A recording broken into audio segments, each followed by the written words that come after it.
Mi querido Cayo, bienvenido a True Growth Podcast. Un placer platicar contigo hoy. ¿Cómo estás? Hola Fer, muy bien, muchas gracias. Feliz de estar acá platicando. Oye, pues hace tiempo no hablábamos de chamba. Se les extraña a ti y a tu equipo, pero inmediatamente pensé en ti cuando pensé en hacer un deep dive en manejo de equipos y en entrar a tecnología y startups, ¿no? Porque tenemos una carrera muy similar, de que ambos empezamos en CPG, llegamos a buenas posiciones, estudios en el extranjero y después pues, yo me lancé a emprender y tú llegaste a justo en una etapa temprana, ¿no? Entonces, me relaciono mucho con lo que has vivido tú y creo que tienes unos aprendizajes súper interesantes para compartir con la gente. Entonces, te agradezco el tiempo y ¿por qué no entramos de lleno a platicar sobre esa parte de cambio de carrera, ¿no? Estuviste muchos años en CPG, como te mencionaba, ¿no? Tuviste posiciones de liderazgo, estuviste en Estados Unidos y después saltas a tecnología y e-commerce, que realmente no es un salto que sea pues fácil, ¿no? Es súper complicado, sobre todo en el manejo de datos, en manejo de herramientas, de cultura de equipos. ¿Cómo fue para ti la experiencia de esa transición de un mundo al otro? Vale, pues te cuento que todo empezó todo empezó porque en un momento me llama Facebook a una entrevista para un puesto y me acuerdo que yo acepto participar de las entrevistas cuando estaba en un CPG, empiezo a participar y me empiezo a dar cuenta que me gustaba mucho.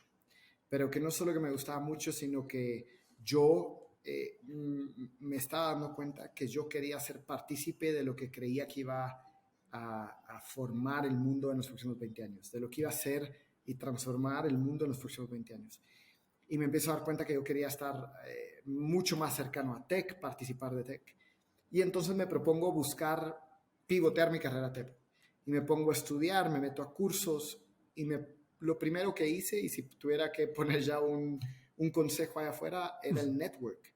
Mi network en consumo masivo era 100, mi network en tecnología era 0. No tienen nada de uno con otro. Y entonces tuve que empezar un network de 0. Me acuerdo que tenía un Excel y empecé a llenarlo y me propuse contactar y entrevistarme o platicar con 100 personas. Y a la fecha tengo el Excel, llamaba a las personas desde cero y le decía, quiero platicar, quiero contarte mi caso, yo sé que no estás contratando, pero quiero hablar contigo. Y la gente me aceptó la llamada. Creo que las experiencias de CPG son valiosas en el mundo de tech. Y entonces la gente abrió la puerta. Y empecé una, otra, y una me abría otra, y me informaba y me educaba de si estaba bien o no por donde yo quería. En ese mundo no estaba startup. Para mí startup era un mundo mucho más lejano que tech y me habían advertido que pasar de CPG a tech a startup iba a ser aún un salto más grande, ¿no? Pero ese network me llevó a muchas empresas de startup y me topé ahí con Justo, con que me recomendaron conocer al fundador de Justo. Y como te conté yo mi historia, cuando la segunda persona me dijo que yo debería conocerlo, simplemente le escribí por LinkedIn y le pregunté si lo podía llamar, que yo creía que nos teníamos que conocer. Ese mismo día hablamos 1 hora y un mes después me estaba uniendo a Justo. Hicimos mucho clic y mira cómo son las cosas. Mi vida paró transformándose como quería a un ritmo aún más acelerado de lo que quería, porque creo que el startup te da ese plus, ese dinamismo de aparte estar en una empresa que está formándose y sobreviviendo financieramente. Entonces, la transformación para mí fue tanta que yo siempre le cuento a mis amigos, yo hoy trabajo más, gano menos, pero soy más feliz. Exactamente. Oye, déjame regresar al tema de las 100 personas. Está súper interesante eso. Cuando you don't know what you don't know, porque realmente pues, no sabes lo que no sabes, ¿no? O sea, es un mundo ajeno. Está increíble tu estrategia de pues, quiero hablar con gente de ese mundo, pero ¿qué es cuál es tu objetivo? O sea, ¿qué preguntas? ¿Qué necesitabas tú o pensabas que necesitabas saber para empaparte del mundo de tecnología?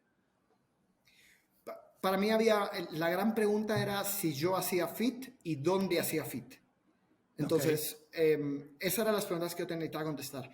Y yo tenía en ese entonces 40 años y hay un paradigma que a los 40 años, pivotear tan fuerte en carrera no iba a ser fácil. Entonces, yo venía de marketing, 40 años, consumo masivo. Esas eran las características de mi carrera. Y entonces para mí encontrar dónde hacía fit y si habían puestos y si esa empresa me gustaba, eran las tareas, ¿no?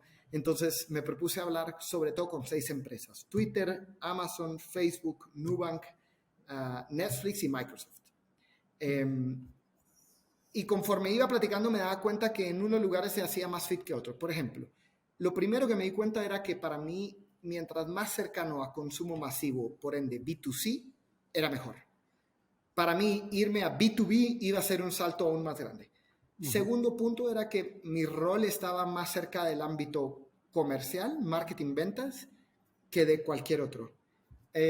Tercero, era una empresa donde el marketing, la marca, la creatividad tuvieron valor versus una que no. Entonces, por ejemplo, ahí, por ejemplo, me di cuenta de Nubank, Netflix estaban más cerca, Microsoft más lejos, porque Microsoft era mucho más un product management, mucho más ventas, era mucho más B2B, aunque tienen divisiones de B2C, y ahí empecé a mapear cuáles estaban más cerca o no. Y cuando aparece el mundo de startup, ahí justo, si te das cuenta, es un supermercado. Mi rol por 15 años había sido vender a consumidores y que ellos van a comprar al supermercado. Entonces tenía mucha relación con el supermercado. Es consumo masivo. Yo venía de alimentos y bebidas, el supermercado tiene mucho eso. Entonces ahí hubo digamos, un sweet spot aún mayor. Entendías obviamente las métricas de inventory turnover, de exposición, Share space, market share, share voice, todo eso había un sentido, sí, señor. Exactamente. Ahora, cuando llegas a Justo, me queda claro todo lo que traías tú, de posicionamiento de marca, mensajes clave, entendimiento del consumidor, pricing strategy, share of voice, share of market, todo lo que mencionaste ahorita. Pero había un componente que en las empresas de consumo es muy diferente a las empresas de tecnología, que es el producto, ¿no?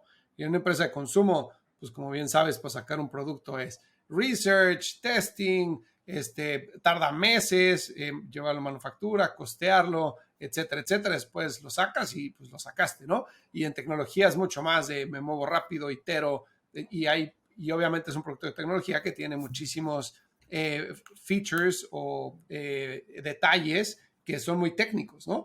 Y que tienen mucho que ver con marketing. Y esa relación marketing-producto en tecnología, en mi personal punto de vista, se asimila mucho a la relación marketing-ventas en consumo, ¿no? Que no es necesariamente de mejores amigos. Entonces, ¿cómo fue para ti esa experiencia de llegar a e-commerce y ver que el producto pues, no tenía producto y que necesitaba recursos de ingeniería que no eran tuyos, pero que también afectaban tus métricas? Creo que ha sido la curva de aprendizaje más vertical, en el sentido de más difícil de conquistar, más difícil, pero más reconfortante.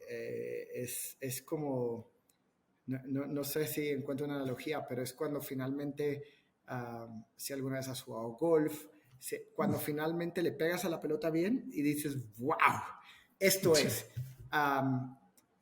Te cuento un poquito cuál fue mi approach. Yo entendí que yo, por mucho que había estudiado y leído libros y todo, no se asemeja nada a estar en el momento en que estás discutiendo un pipeline de desarrollo, prioridades, información desde el aspecto de, digámoslo, de producto, complementado con información del lado consumidor.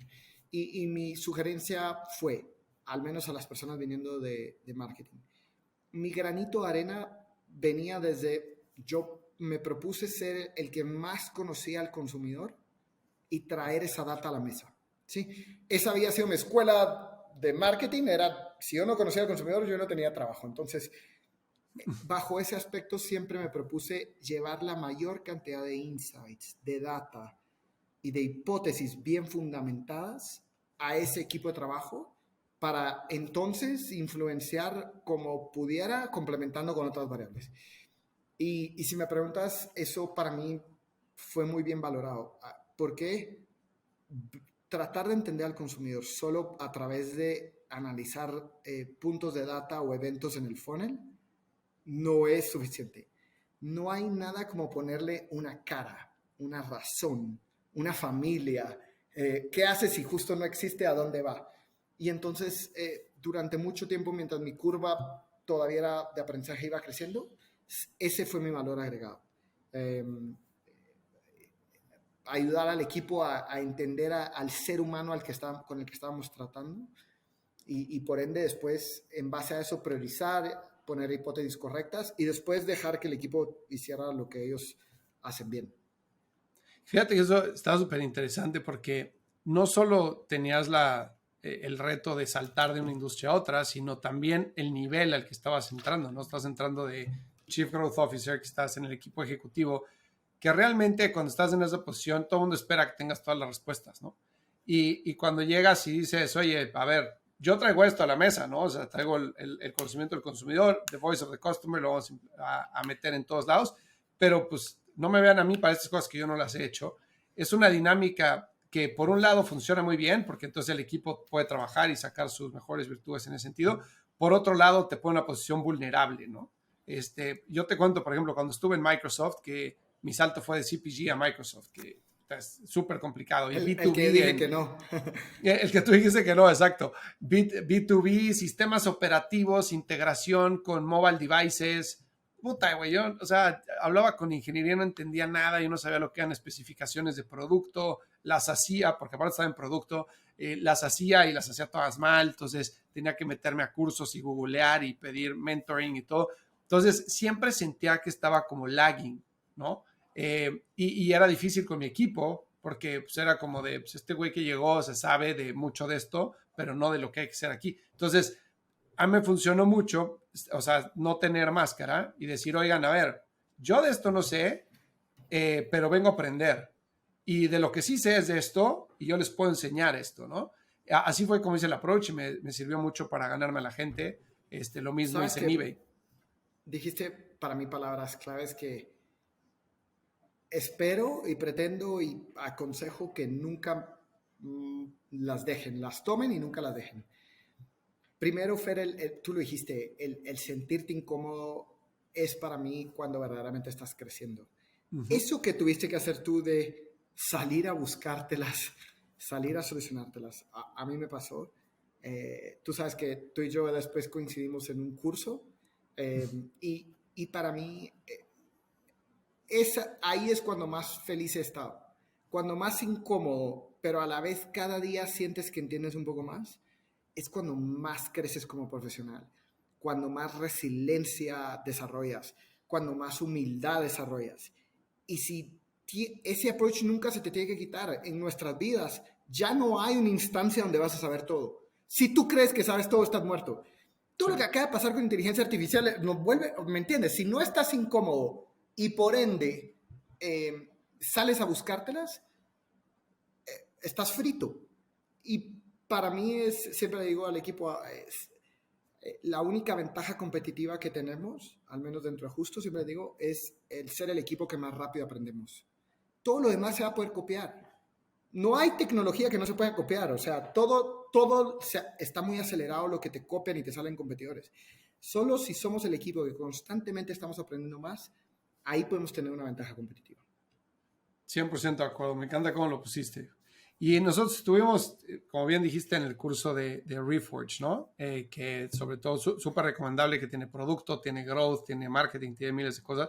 ¿Qué otros recursos utilizaste tú que te funcionaron para poder absorber información y poder aprender lo más rápido posible? Tú. No, pero te juro que creo que Latinoamérica despertó tarde a todos estos temas. ¿Sabes? La pandemia nos dio una cachetada en la cara de Uy, finalmente sí. despierten.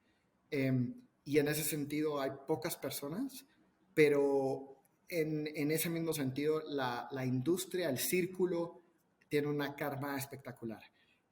O sea, todos se quieren ayudar, todos están abiertos a platicar. No, es increíble, pero no es algo que yo hacía en CPG. Yo no andaba llamando a los brand managers de otras empresas. Al Claro. contrario, hay un ego ahí un poquito que funge como barrera. Pero de verdad, el llamar y decir, oye, ¿te importaría si nos tomamos un café y platicamos un poco de lo que nos pasa a ambos? No tienes idea cómo me funcionó. Así llegué a ti y paramos tener una relación ahí de varios meses, años. Y para mí cada plática, insisto, me agregaba un poquito más y un poco más y un poco más. Y me acuerdo que Ricardo, el fundador, me decía, Cayo, ¿en qué te puedo ayudar? Y yo le decía, conéctame con gente a la que le pueda platicar. Y entonces él pedía recomendaciones en el área de growth a los inversionistas. Venían recomendaciones, me conectaba y yo hacía llamada con ellos. Y así, uno, otro, y ese otro me va a otro lugar. Creo mucho en esa karma, ¿sabes? Porque después te pasa, alguien te va a llamar y te va a decir, ¿me puedes ayudar? Y creo que ahí se paga y todo se regresa. Oye, ¿tuviste algún paradigma que hayas tenido que romper que te haya costado mucho trabajo? Creo que, no sé si paradigma, sino creo que rehacerme profesionalmente, sentirme cómodo estando incómodo en que no sé todo, el sentirme cómodo en que todo lo que todas las herramientas que normalmente me servían para mover la aguja en el negocio, la mayoría de ellas no servía aquí. Creo que esa sensación de cuando estás en una empresa consolidada, 100% de tu foco es llegar a las metas, a tus metas. En un startup tienes que llegar a las metas, crear cultura, crear procesos y sobrevivir financieramente. Si tú me preguntas, para mí el MBA del futuro se llama trabaja en una startup. Así de firme lo creo. Si yo pudiera aconsejarle a alguien que me dijeran, me gasto X miles de dólares en un MBA, o yo le diría, no, métete a trabajar en un startup bueno. Aparte te van a pagar un poquito, porque te va a llenar de skills que no hay forma que los obtengas en un libro, en un curso, en ningún lugar. No hay forma. Y en cambio lo que te enseñan en un MBA puede que sí, lo puedas obtener de otra forma. 100% de acuerdo. Métete early en una empresa y pues vas a estar metido en todo, ¿no? Y vas a aprender de producto, de ingeniería, de recursos humanos, de finanzas, de absolutamente todo.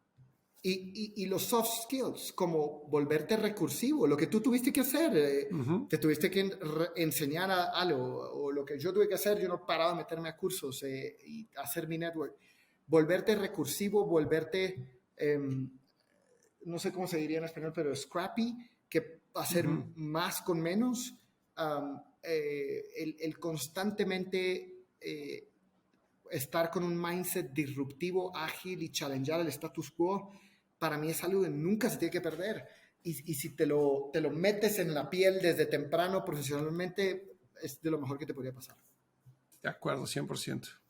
Oye, y el tercer cambio o reto que tuviste era empresa pública contra privada, ¿no? Entonces, cuando estás en empresa pública, todo es los quarter results, ¿no? Cuánto vas a vender en el quarter, cómo están las expectativas, valor de la acción, shareholder interest, o sea, todo que tienes que cuidarlos. Pero aparte la toma de decisiones es mucho más lenta, todo se escala para arriba. Estás como que con un paracaídas, yo me lo imagino así, con un paracaídas mucho más grande, ¿no? Todas las decisiones que tomas están mucho más protegidas de lo que pasa en un startup, en una empresa privada, porque tú puedes tomar la decisión, pero tu jefe es tu primer colchón, y el jefe de tu jefe, el otro colchón, y el board es otro en la empresa pública, ¿no? Entonces, es como que cada decisión está minimizado el riesgo y el impacto que puede tener. En cambio, cuando estás en un equipo ejecutivo en una empresa early stage, como tú, cuando entraste a Justo, es decisión, acción y lo que pase, cabrón. Y no se trata de que, bueno, fallamos en el número del quarter y México representa el 7% de las ventas a nivel mundial, entonces la acción no le va a pasar nada. Es que ya no hay dinero, o sea, es que o sea, el impacto es no hay profitability o no levantamos la siguiente ronda. Son cosas de otra magnitud, ¿no? Entonces, ¿cómo viviste ese cambio tú? Te confieso que de lo que tengo 2 años y medio en esto y tengo un sabor agridulce, pero más positivo. Muchas noches no dormí. No dormí. La presión que sientes en una startup es 10 veces más. Y esa presión, te juro que juras que tienes algo en los hombros que pesa. Y añoras esos momentos donde, como tú dices, la probabilidad de que tú regaras significativamente algo era mucho menor. Por otro lado, esa presión, me acuerdo que siempre pensaba, si cualquier cosa, mis años en Justo no pasa nada con la empresa, yo sabía que profesionalmente cada día que pasaba yo era alguien mucho mejor. Mucho mejor. Por el simple hecho hasta de aguantar esa presión y estar sobre mí, el equipo, las decisiones, yo sabía que profesionalmente yo me estaba preparando para los próximos 20 años del mundo mejor que lo que cualquier otro puesto que pude haber soñado, ¿no? Uh-huh. Y después viene esa siempre que digo que los marketineros somos los que más nos quejamos, ¿no? Pero viene ese dilema donde, espérate, ¿no era esto lo que tanto añorábamos en el CPG? Que tener autonomía, y después dices, ¿y ahora que estás acá la estás sufriendo? Y me acuerdo que rápidamente le encontré me lo empecé a disfrutar mucho. Y siempre lo que le pedí al equipo es, cualquier cosa que hagan, lo que les pido es, tienen que setear toda la decisión que hagan, setearla para aprender. Lo que siempre le dije al equipo, y los invito a cualquiera que lo haga, es nunca hagan algo y después interpreten el resultado. Siempre escriban la hipótesis antes. Entonces, siempre le decía al equipo que los de marketing siempre encontramos una forma de presentar un PowerPoint donde dice que algo, todo salió bien. Es raro que el de marketing se va a parar enfrente del jefe y le dice, todo salió mal, jefe. ¿Me entiendes? Encontramos una forma, aunque sea con fotos, de decir, mira, todo el mundo quería ir a mi evento y la fila llena de influencers que tú pagaste, ¿no? Mira, se entiende, la exhibición perfecta en el punto de venta. Claro, sí, es una tienda de 2000. Entonces, lo que siempre le pedí al equipo es, escriban qué van a hacer, por qué lo van a hacer, qué creen que va a pasar, y después van a ver que pase lo que pase, ganamos. Porque otra vez, si somos el equipo que más rápido aprende, ahí tenemos una ventaja competitiva. Y entonces cuando acordamos que cada cosa que hiciéramos íbamos a escribir qué creíamos que iba a pasar, por qué y qué íbamos a hacer, empezamos una dinámica súper padre de como te digo, se valía tomar riesgos, se valía aprender, pero tenía que aprender. El resultado tenía que venir después de decir, mira, yo creí que iba a pasar esto y pasó esto. Y ahí el equipo, insisto, y yo empecé a disfrutar eso que tú mencionaste al principio, ese contexto que tú mencionaste. Y no solo cuando se logra, o sea, no solo cuando no se logra, sino también cuando se logra, ¿no? Es como, a ver, no llegamos al resultado, ¿por qué? Sí llegamos, ¿por qué? ¿No? Porque si no, luego es muy difícil replicar. Total. ¿No? Y no tienes idea cómo era satisfactorio cuando todos creíamos que algo nos iba a dar bien y no daba, y voltear la hoja, decir, ya está, ya sabemos que por ahí no es. Uh-huh. Voltear la hoja y esa sensación de poder entonces poner foco en otra cosa, te quitaba ya un poco te facilitaba el move forward. Ahora, para poder hacer eso, necesitas que la cultura de la empresa lo permita, ¿no?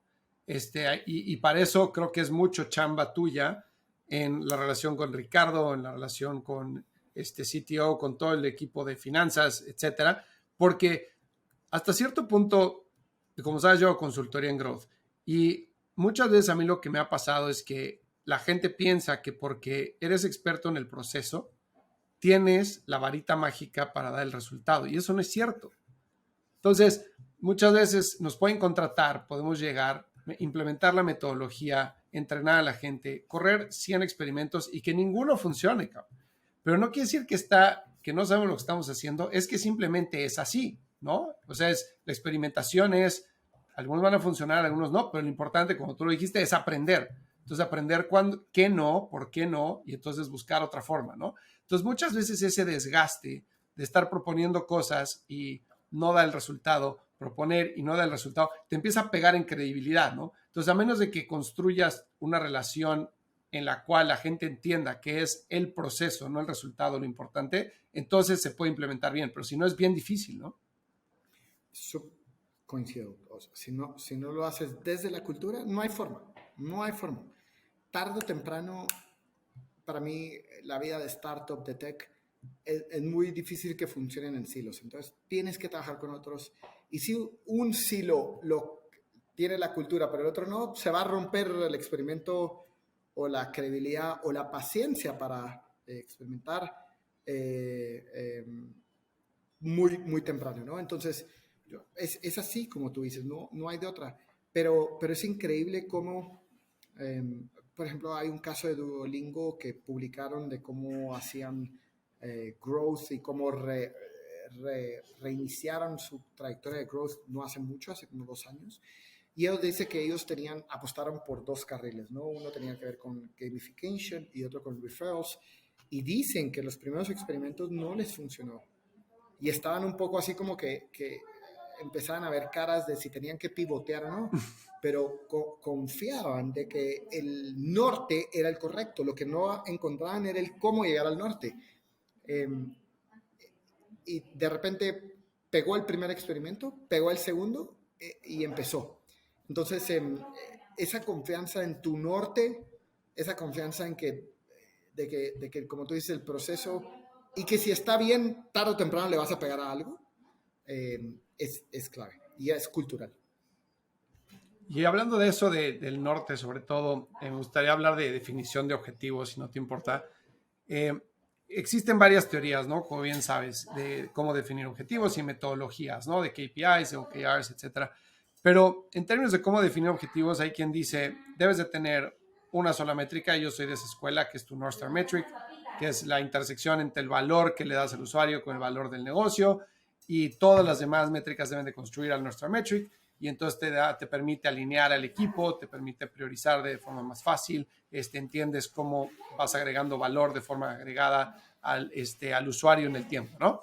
Y hay otras teorías que son, cada departamento debe tener su propia métrica. Entonces, marketing debe ser responsable de ROI, por ejemplo, o de crecimiento de usuarios, y producto debe ser responsable de conversión o de engagement de usuarios, y ingeniería debe ser responsable de quality assurance o de tiempo de desarrollo, etcétera, ¿no?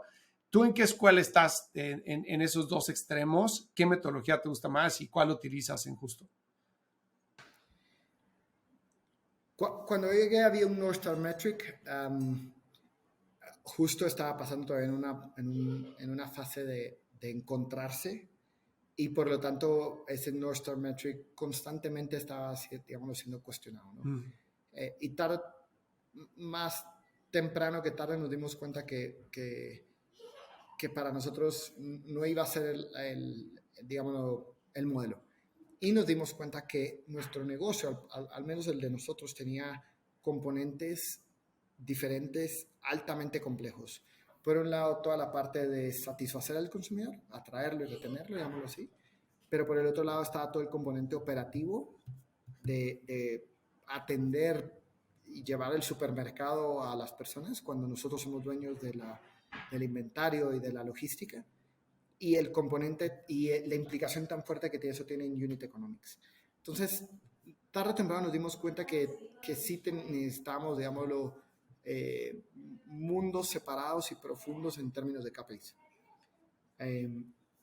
Y nos encaminamos a ese mundo donde tomamos la filosofía un poquito de otro CPG, donde veníamos algunas personas, donde íbamos a poner KPIs a toda la empresa, KPIs que se revisaban semestral o anualmente, pocos KPIs para tener foco, y donde había una cultura no solo de seguimiento, sino de tenía una implicación en muchas cosas, desde premiar y crecer a talento en base a la consecución de objetivos,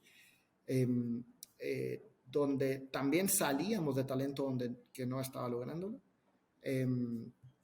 Y por ende, y en un futuro, muy, muy a futuro, temas de compensación, ¿sí? Entonces, empezamos este mundo de OKRs. Es una ciencia, es una gimnasia que tienes que agarrar, pero insisto, lo que más hemos valorado es el foco, la alineación, la disciplina en el día a día, y por OKRs me refiero a que detrás de OKRs hay una ciencia de qué haces en el día a día para estructurarte y ordenarte. Y donde estamos trabajando ahora es en conjugar las métricas que tú te conté, desde una métrica operativa hasta una métrica de consumidor, y asegurar que no se nos escapa algo en medio, ¿no? Entonces, no hemos regresado al mundo de North Star Metrics, sino más al mundo de asegurar que todos tenemos un pedazo del pastel, que tenemos foco, seguimiento y que actuamos en base a la consecución o no de esos KPIs. Y esos OKRs, como bien menciona, es una gimnasia, es una metodología increíble, bien difícil de implementar y darle seguimiento, ¿no? Sobre todo cuando pasas de no la tengo, ahora ya la tengo. Y muchas veces yo lo que he visto en las empresas en las que he estado, clientes que he tenido, es que se pasa mucho tiempo escribiendo los OKRs, así como se pasa mucho tiempo en marketing escribiendo los buyer personas, y al final del día se ponen en un cajón y vámonos todos a seguir con el ritmo de trabajo, ¿no? A menos de que exista un policía de los OKRs. Y platicaba la semana pasada con Federico Gómez Schumacher de PayPal, que es el director de Latinoamérica, y me decía pues, que él es el policía de esos OKRs, ¿no? Pero hay empresas que tienen, por ejemplo, un Chief of Staff. Y ese Chief of Staff es el que está viendo los OKRs y entonces está viendo que el roadmap matche con los OKRs, que a la hora de tomar o priorizar una iniciativa esté alineada con los OKRs para no ir en otra dirección. Es el que está encima de la gente para que haga update a los OKRs, pero es súper importante tener una figura como de policía al principio para que la gente empiece a adoptar la metodología y que no se pase de 0 a 100 y después se caiga, ¿no? En el caso de ustedes, ¿cómo les fue con la implementación? Entonces, digámoslo, el policía, como tú le llamas, es nuestro Chief of People, que venía de ser gran parte del implementador de la ciencia detrás de la cultura en Anheuser-Busch InBev. Entonces, para nosotros, él lo hizo 25 años, ¿no? En una de las empresas más famosas por esta metodología. Pero entonces, él es el policía, pero los buyers éramos el C-Level. Entonces, por ejemplo, todas las juntas deben empezar por OKRs. Y entonces nos hace, ¿sabes? Preguntas como, ¿cómo van tus OKRs? ¿Por qué vas a llegar? ¿Por qué no? ¿Qué vas a hacer? Son claves y empieza la gimnasia de abrir y cerrar gaps. Abrir significa tener una meta. No estoy en la meta. Si tengo que llegar a 100 y estoy a 80, ¿qué vas a hacer para cerrar el 20? Y una vez que estás en 100, ok, ahora vamos a 120 y el constante pedir al equipo que se sientan cómodos en no estar donde tienes que estar. Porque es como cuando tú llegaste a Microsoft. No estás donde quieres estar y entonces desarrollaste algo para llegar. Y después dices, ok, ya llegué, ahora ¿a dónde voy? Ese abrir, cerrar es lo que hemos tratado de construir en el bottom-up, ¿sabes? Desde abajo, en las juntas más mundanas y decir, empieza por tus OKRs. El primer slide es un OKR, ¿no? Hasta temas como, digámoslo, mapear en un tema de talento en base a talento y consecución de objetivos, siendo los OKRs un componente fuerte de esto, y eso tiene consecuencias en el futuro. Entonces, lo hemos llevado hasta ahí, hasta reclutar. ¿Qué significa eso? Tratar de detectar que las personas que queremos que vengan tienen esta gimnasia en su vida, ¿sabes? Me ha pasado como hago una pregunta de, oye, ¿tienes una meta? Sí tengo unas metas, y le digo, ¿me puedes contar una? Puedo. ¿Qué quieres hacer? Pues tengo planeado hacer un viaje a no sé dónde. ¿En serio? Qué bueno. Le digo, ¿cuándo? Pues no sé cuándo, voy a ir cuando ahorre. ¿Me entiendes? Ahí empiezas a notar cuando alguien vive ese sentido de poner metas, llegar, poner metas, llegar. Oye, tú haces un súper buen trabajo, he estado en miles de juntos contigo, en el estira y afloja con tu equipo, en el ser súper estricto, pero al mismo tiempo llevarte de poca madre con todos. Y exigir el máximo rendimiento, pero al mismo tiempo ser un recurso, que es un trabajo difícil de hacer, requiere personalidad carismática, requiere estar on top of things, requiere pues, ser duro cuando tiene que ser duro, pero aflojar cuando se puede aflojar. ¿Cómo llegaste tú a ese estilo de liderazgo? ¿Es algo que viste de alguien más, un jefe que tuviste anteriormente? ¿Es algo que lo traes natural? ¿Cómo crees que has moldeado tu estilo a lo largo del tiempo? Súper buena pregunta. Mira, por alguna razón mi personalidad desde chiquito no fue confrontativa. Entonces tuve que desarrollar otro estilo de liderar porque no era confrontativo yo. No me sentía cómodo confrontando. Como buen latino también me cuesta el straight talk. Entonces también me tocó desarrollar, construir puentes sociales para finalmente poder hablar de frente. Pero por sobre todo siempre he querido, Fer, que siempre le digo al equipo que no hay nada más padre que levantarte el lunes con un reto difícil de lograr y con una ambición tan grande que dices, wow, no tengo ni idea cómo. Creo mucho en eso, ¿sabes? Creo que crecer, voy a simplificarlo, pero crecer 20% es más divertido el reto que crecer 3%, ¿sabes? Y creo entonces que al abrir los gaps y retar a más, siempre le digo al equipo, lo hago en el pro de que los lunes sean más interesantes, de que en las noches estás pensando en cómo lograr el reto, no por una exigencia, sino por un insight humano de el ser humano resuelve problemas. Venimos a este mundo a resolver problemas, ¿sabes? Cómo cazar más elefantes, cómo prender fuego, cómo pasar frío, constantemente resolvemos problemas. Y yo, si me preguntas, Fer, no creo en el retiro, porque creo que constantemente tu mente tiene que estar resolviendo problemas, ¿no? No hay tal cosa como irte a tirar una hamaca en la playa, ¿no? Entonces, para mí, el que constantemente veamos los retos y abrirlos a un punto que sea tan retador, aunque no lleguemos, es gasolina pura para el día a día que te hace sonreír, te hace pensar, te hace crecer, te hace idear, te hace interesante las juntas. Y por ahí me ha funcionado el modelo. Y fíjate que siento que para lograr eso, que estoy completamente de acuerdo con tu forma de verlo, tienes que creértela tú primero, ¿no? Es como el coach de soccer que, puta, van perdiendo 3-0 al medio tiempo y el güey probablemente piensa que está todo perdido, pero tiene que llegar al locker room y hacer que la gente se crea que es capaz de darle la vuelta en los siguientes 45 minutos, ¿no? Y creo que hay cierto componente del management que es más arte que ciencia, que es el como fake it till you make it, de me la voy a creer me voy a inventar yo mi propia metodología y voy a llegar y preparado con los números y si creo que realmente vamos a creer 8%, pues no les voy a decir eso, o sea, voy a decir que creo que vamos a creer 30, pero me la tengo que creer yo primero para que los demás me la compren, ¿no? Y creo que y no es fácil, o sea, llegar a creerte esas cosas para poder actuar de forma auténtica y tener credibilidad no es fácil, ¿no? Lleva también su tiempo. No es fácil. Y te juro, o sea, en el fondo se ve mi hija reírse, pero yo le digo a mis hijos, o sea, yo quiero construir el supermercado favorito de Latinoamérica. Y te juro que lo creo. Y si llego a dudarlo, me lo vuelvo a creer, insisto, porque el lunes es más interesante levantarte diciendo qué vas a hacer hoy, voy a ir a hacer eso. Que decir, voy a ir ¿sabes? Voy a ir a solucionar el mes, voy a ir a la cuota del mes. Sí, hay que hacerlo, pero esas cosas, ¿no? Yo creo que toda persona debería tener un sueño enorme, grande, y no importa si no llegues, pero deberías tener uno enorme. Por ejemplo, Gary Vaynerchuk, que tú y yo hablamos muchas veces de él, siempre dice que su sueño es comprar los New York Jets. Y no necesariamente lo va a hacer, pero esa como fuerza inspiracional, motivacional tan grande, lo mueve. y lo ha movido a un punto que creo que lo va a hacer, pero creo que todos deberían tener ese sueño así de grande.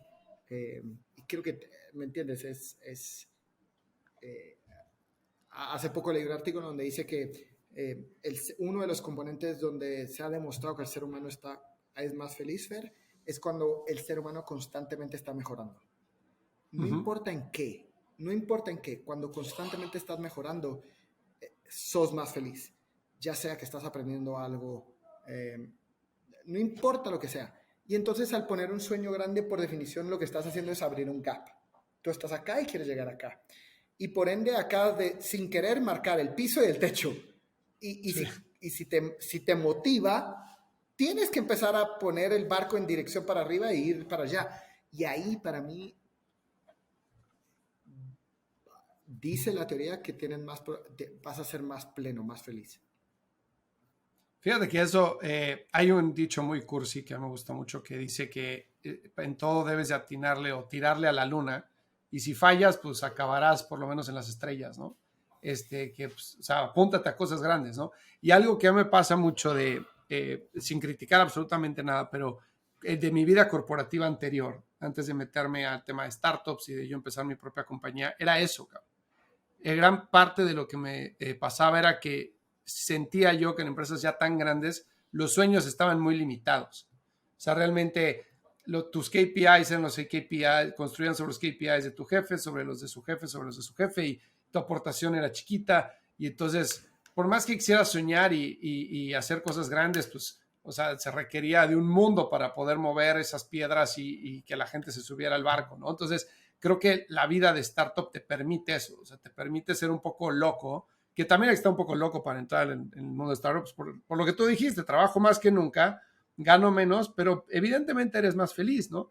Y mucha gente le cuesta trabajo entenderlo, y no creo que sea para todo el mundo. O sea, hay gente que probablemente no deba de estar en startups por el tema de estrés o porque su adversidad al riesgo sea mucho mayor, etcétera, ¿no? Pero creo que sí, o sea, coincido mucho contigo de tener metas grandes en la vida en todo, no tiene que ser únicamente laboral, puede ser con tu pareja, con tus hijos, en tu físico, en tu salud, en tu conocimiento, en tu desarrollo personal, lo que sea, tener metas grandes, y eso es lo que te hace levantarte todos los días mucho más motivado, ¿no? Fíjate que dijiste una palabra, tú sabes, yo tengo 2 hijos como tú, y hay un consejo que dice que así durante la cena hoy tengan como un mini acuerdo de qué es esa cosa difícil que van a lograr o mejorar este año cada uno. Entonces, por ejemplo, uno de mis hijos dijo, yo quiero pasar de cinta en el taekwondo. Yo dije que yo quería aprender a meditar. Y así todo lo decimos. Y es un tópico de conversación casual de vez en cuando. Pero todos saben, porque lo declararon y escucharon a los otros, qué es esa cosa difícil que vas a tratar de lograr este semestre, este año.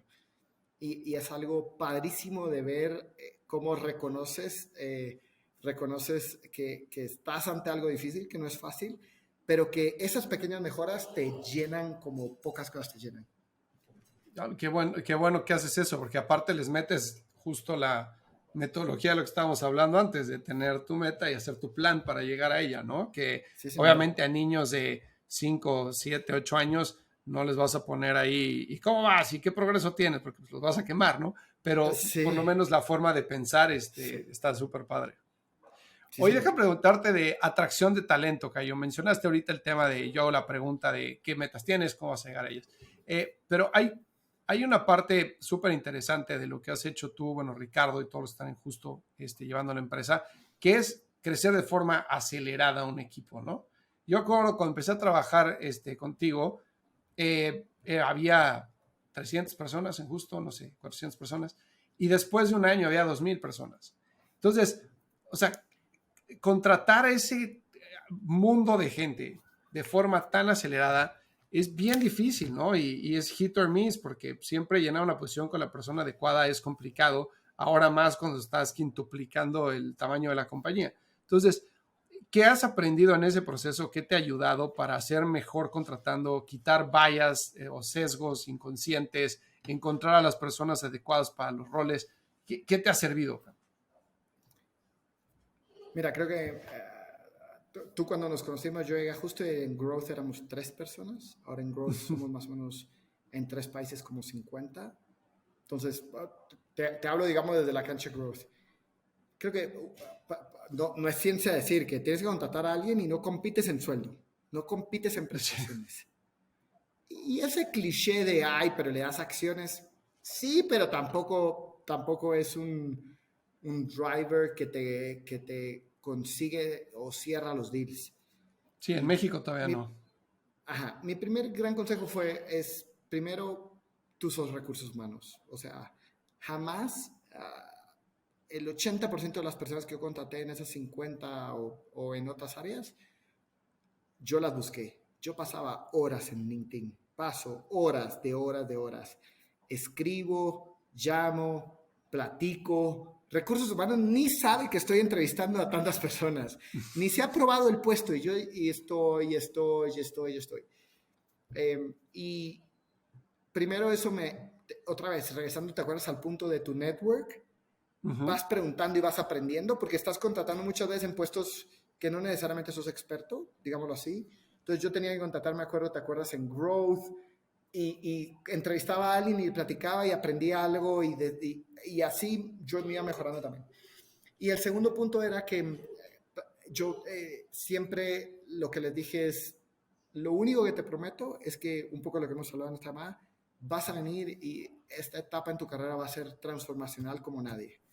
Y siempre uso una analogía ahí de fútbol de decir, mira, yo no sé en qué liga juegas hoy, pero aquí vas a jugar en la liga inglesa. Y les digo, todo mundo quiere un pedazo del supermercado en línea. Todos. ¿Por qué? Porque tiene etiqueta alto, tiene frecuencia alta. Todo mundo quiere un pedazo de eso. Entonces bienvenido a una de las 3 guerras más grandes que se está peleando en el mundo de negocios, ¿sí? Primero que nada, entonces, bienvenido a la liga inglesa. Y le dije, somos el Leeds United. No tenemos todo, pero el simple hecho de que vas a jugar con los mejores te va a hacer mejor profesionalmente. Y no me refiero a los mejores acá, sino a los mejores también porque vamos a competir con marcas, en mi caso, como Walmart, Carrefour, Rappi, Uber. Le digo, mira, solo ese hecho, te prometo que el lunes vas a sentir un reto que no lo habías sentido antes. Y no te decía cómo me funcionó. O sea, la gente, ¿me entiendes? El ser humano es increíble. A veces creemos mucho que la compensación y el nombre del puesto y las prestaciones, pero el reto intelectual al humano, el desarrollo intelectual al humano lo mueve muchísimo. Y la gente, y si me preguntas, no he hecho una encuesta, pero la gente, no les mentí, vinieron acá a un reto enorme, sintieron presión, pero tenían posibilidad de actuar y de ver los resultados y de aprender. Y estoy seguro que pase lo que pase, justo profesionalmente van a salir como no hubieran salido de donde estaban que lo saqué. La parte de venderles la visión, ¿no? Te ha funcionado. Y que aparte es una estrategia que te permite aislar a esa gente que pues, no se mueve con esas cosas, ¿no? Que sus incentivos son mucho más de dinero puesto, como mencionaste, que esos pues simplemente no seguirán en el proceso, ¿no? Y dirán, sí, pues no, yo no me voy para allá si no me pagas X miles de dólares o pesos o lo que sea, y pues mejor me quedo en mi lugar, ¿no? Y te confieso que también me servía algo. Yo era mi mismo marketing, porque me entiendes, o sea, yo era el actor de mi anuncio, porque yo les decía, mírame a mí, y yo les decía, mira, te cuento mi historia, y al contarles mi historia, me compraban, ¿sabes? No era un recruiter, no era un headhunter, era yo diciéndole, vienes a mi equipo, yo soy la historia, yo creo en la historia de rehacerte profesionalmente y creo en que este es el lugar para hacerlo. Y ahí tú sabes a quién le virían los ojos y ni has hablado de sueldo todavía. Y ahí, como tú dices, ahí ya sabes. Oye, cuéntame un par de cosas más, si no te importa. Primero, 3 países, México, Brasil y Perú, ¿no? ¿Cómo manejas a un equipo remoto de forma eficiente? Porque la pandemia vino a transformar la forma de trabajo, eso no se lo vamos a contar a nadie. Antes, pues, la cercanía con la gente, sobre todo en nuestra cultura, el vente, güey, vamos a echar un Starbucks y que te llevas a alguien que probablemente no está teniendo un muy buen performance y te vas al Starbucks y platicas y tratas de abrirte, sacarlo del ambiente y conectar más a nivel personal. ese tipo de juntas informales realmente ayudan muchísimo, ¿no?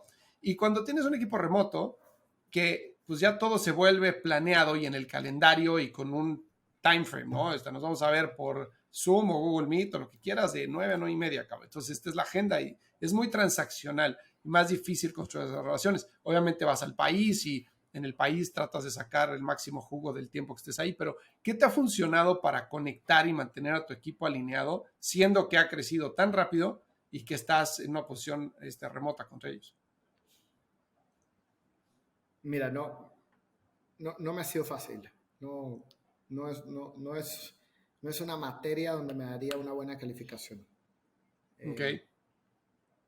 Si me preguntas, hay un factor en la ecuación que no es menor, que es Brasil. Entonces, el componente del idioma y cultural de Brasil no es lo mismo que para con otros países latinoamericanos. Agregaría el factor de lenguaje cultural, pero también el sentido que en tecnología, en e-commerce, están más avanzados.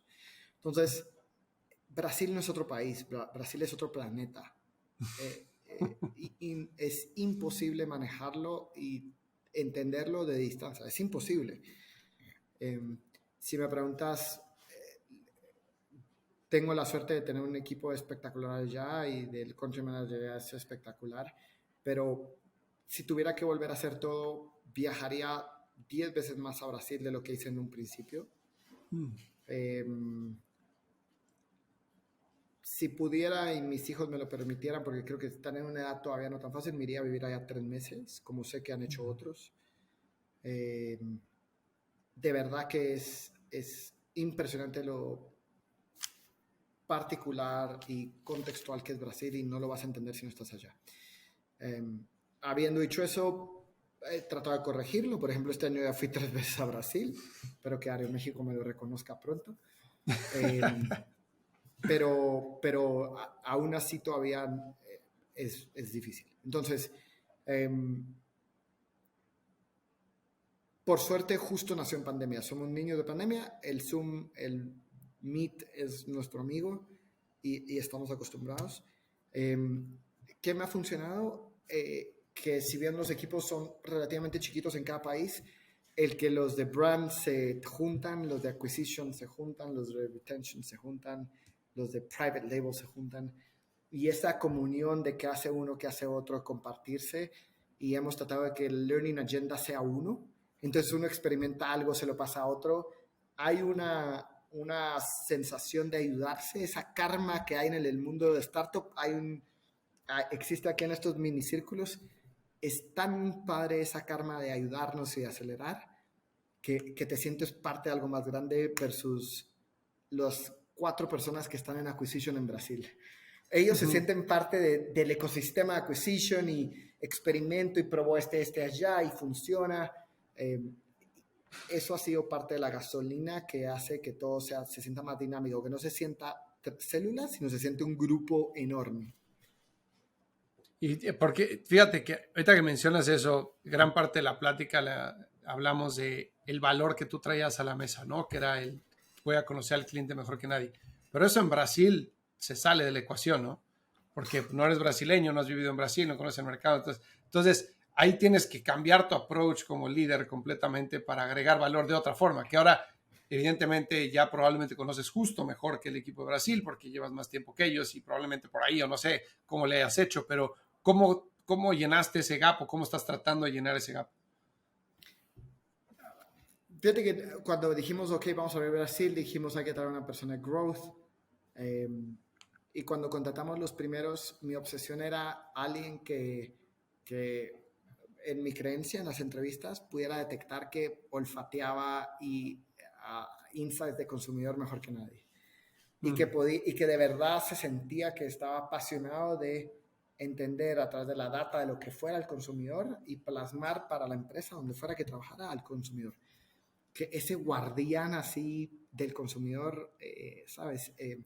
Y encontramos 2, 3 personas que tenían ese perfil. Entonces, son personas que mi WhatsApp no deja de sonar y me están mandando, mira lo que está haciendo mira lo que está haciendo mira lo que salió acá. y no paran, y no paran, y no paran. Y eso te da confianza de que tienes esos guardianes del consumidor allá.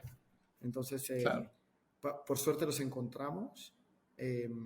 Por suerte son data driven. Entonces, entraron y ese olfato lo complementaron con toda la data que tenemos. Y en base a eso, otra vez han sabido proponer buenas ideas, experimentos, decir no con data de consumidor. Y eso ha ayudado muchísimo en ese sentido. Terciarizaste los ojos, digamos, ¿no? Del mercado. Sí, señor. Oye, Kai, y una pregunta que le estoy haciendo a todas las personas con las que hablo sobre manejo de equipos es el tema de los one-on-ones, que es un tema súper peculiar, ¿no? Porque hay teorías que dicen el one-on-one no debe de ser un estatus de proyectos, ¿no? No debe de ser un, oye, a ver, ¿cómo vas con este proyecto? ¿Cómo vas con aquel? Debe de ser mucho más que la agenda la dicte el reporte de la persona más senior y que puede ampliarse desde cómo estás como persona hasta cómo estás dentro de la compañía, hacia dónde quieres llegar. Entonces hay muchísimas teorías, mucha gente lo hace de forma distinta. ¿Tú qué opinas de los one-on-ones? Y si haces one-on-ones, ¿qué te ha servido para que sean eficientes? Mi approach ha sido más flexible, así como tú me conoces, creo mucho en caliente, te digo, tienes 5, quiero hablar contigo, noté esto, y hacemos mucho eso. Entonces, terminé una junta, pasó algo en la semana, y literal, así de, te puedo llamar, quiero hablar de esto. Y al grano, ¿no? Tratándolo de que ese pedacito de feedback que quieres hacer, o discutir, o hablar, hacerlo siempre accionable, ¿no? El mejor texto que he leído de cómo hacer feedback accionable está en el libro de Netflix. Es espectacular cómo ellos te recomiendan hacerlo. Y eso lo hemos complementado con one-on-ones de algo específico que queremos en una persona. Entonces, por ejemplo, ahora hay una persona que queremos desarrollar en un brand manager. Entonces, estamos teniendo one-on-ones, pero ordenados así. Hoy vamos a hablar de este capítulo de brand, y mañana de este, y mañana de... Es muy estructurado a un tema. No es agenda abierta de ¿qué quieres hablar hoy? Con otra Ya. persona que tengo un one-on-one, es un tema de otra área, y es también muy al grano de veamos hoy los KPIs de negocio. ¿Qué estás viendo tú? ¿Qué veo yo? ¿Qué haría yo? Como una pequeña sombra en el rol. En eso me ha servido. Y esos one-on-ones van a terminar. Va a llegar un punto de decir, ya está, ahora dale. El one-on-one cumplió su función, dale. Después no tengo así esa no disciplina, esa recurrencia de hacerlo con todos por cumplir un hábito quincenal, semanal, mensual. No. Ya. Informal, en caliente y ad hoc a un tema específico con el que lo necesita, lo pide al grano. Y estás obviamente abierto a que si alguien quiere hablar de lo que sea, te busca, Ah, pone tiempo en tu calendario y se acabó, total. ¿no? Pero no Sí, señor. tienes no la disciplina, sino la recurrencia fija. Porque muchas Sí, veces señor. cuando lo tienes así, a veces se siente forzado, ¿no? Que es todos los lunes a las 10 tenemos nuestro one-on-one. Pues obviamente a nivel agenda te ayuda a estructurarte, pero por otro lado se vuelve un poco robótico. Y hay veces que la persona, yo hubo un tiempo que lo manejé como, es tu agenda, si no tienes nada que hablar, simplemente avísame con tiempo y la cancelamos y entonces no hablamos. Pero entonces la gente que hacía eso se empezaba a sentir mal si cancelaba 2 o 3 veces seguidas porque entonces pensaba que no nos servía para nada o que no tenía nada que contarme. Y entonces llegaban y hablábamos de pura tontería. Y yo decía, no, pero a ver, vamos a hablar de ti, a dónde quieres ir, pero ¿cuántas veces le vas a preguntar a alguien a dónde quieres ir en tu carrera y cómo estás, no? Sí, Entonces, señor. yo opté por hacer algo muy similar, que era pues tener touch points como aleatorios con la gente un poco más informales, no dentro de la agenda, sino de, oye, comemos mañana y entonces en eso tratar de entender un poco más del contexto de la gente, pero también tener como un path de desarrollo y eso me ha funcionado muy bien. Súper coincido. Nosotros tenemos el one-on-one, digámoslo, formal, estructurado por ciclos semestral de desarrollo de talento, digámoslo, liderado por recursos humanos. Pero si me preguntas, yo creo mucho en que lo informal ordenadamente te da muchas ventajas. Te da agilidad, te da simpleza, te da velocidad de conocer a todos. Yo vengo de una empresa donde creía que en lo informal ganábamos muchas cosas, sobre todo en la parte de comunicación, así de te pongo un email, te pido una cita, no, sin WhatsApp. ¿Puedes hablar, sí o no? No, ok, ¿a qué horas? ¿Más tarde? Dale, más tarde me marcas, y así. Fíjate que a mí me choqueó mucho cuando, que yo coincido con eso, pero justo hace poco acabo de releer el libro de Ben Horowitz, de Hard Things About Hard Things, y hay una parte, un episodio en el que habla de one-on-ones, y que dice que cuando estaba con su segunda compañía después de Netscape, no me acuerdo cómo se llamaba, que la pasaron fatal, ¿no? Se fueron a penny stocks y luego la sacaron y estaban en zona de guerra todo el tiempo, y que uno de sus reportes directos, él se enteró, Ben Horowitz se enteró que no había tenido one-on-ones con su equipo en un periodo de un mes. Y entonces agarró y le habló, creo que en fin de semana, le dijo, güey, me acabo de enterar que no has tenido one-on-ones con tu equipo en un periodo de un mes. Si no tienes one-on-one con absolutamente todos el lunes, no me queda otra solución más que despedirte, cabrón. Y él habla como de la importancia de mantener esa recurrencia con la gente, ¿no?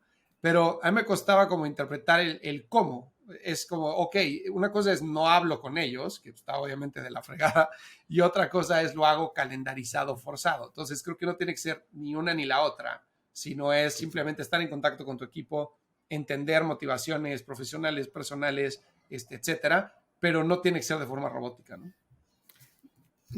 Al final, así somos como seres humanos con tus amigos. Tú un día quieres hablar con tus amigos y no te pones una vez al mes X. Sí, claro. ¿Sabes? Al menos que sean los jueves de póker, tal vez está calendarizado, pero de otra forma, no necesariamente.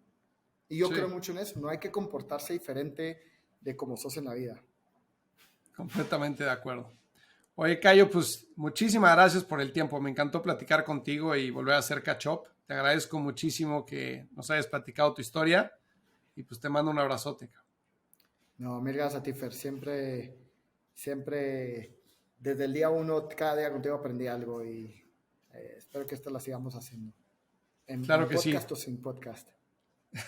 Claro que sí. Te mando un abrazo.